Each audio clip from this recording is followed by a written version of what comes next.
नमस्कार मंडळी, या जेवायला म्हणजे तुमचं स्वागत आहे. आणि आज वेनसडे आहे, पण वेनसडे आहे, वर्किंग डे आहे. पण घरी येताना मी संतोषला म्हटलं चल आपण आज प्लीज मच्छी घ्यायला जाऊया. बट ही वॉज लाईक नाही संध्याकाळी मच्छी काही फ्रेश नसते, असं असतं तसं असतं.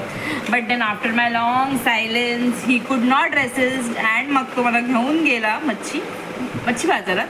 आणि तिथे खरंच मच्छी नव्हतीच. संध्याकाळी मच्छी खरं एवढी फार काही नसते.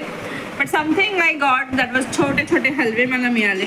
सो ते हलवे बघूनच माझ्या डोक्यात आलं की यार आज आपण इसको मस्त मस्त छान भरून त्याला करूया. म्हणजे पापलेट जसे भरतात तसे मी हलवे भरायचा प्रयत्न केला आहे आणि तो खरंच खूप सुंदर झाला आहे.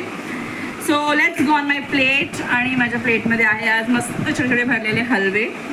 मच्छी कढी करायचा थोडासा मी कंटाळा केलेला आहे. आय हॅव मेड दिस मालवणी पेटी. ही पण भाताबरोबर खूप छान लागते आणि मालवणी लोकांची खरं तर ह्याच्यात जीवच असतो. आणि पौष्टिक म्हणून मी आज भाकरीनं बनवतो. नाचणीचे डोसे बनवलेत. I don't know how it will go. आणि हे मॅन्डेट असतं म्हणजे सलाड. आणि हे आहे कोकणातला मेवा, that is solkadhi. Here we go with my fish thali on Wednesday. Thank you.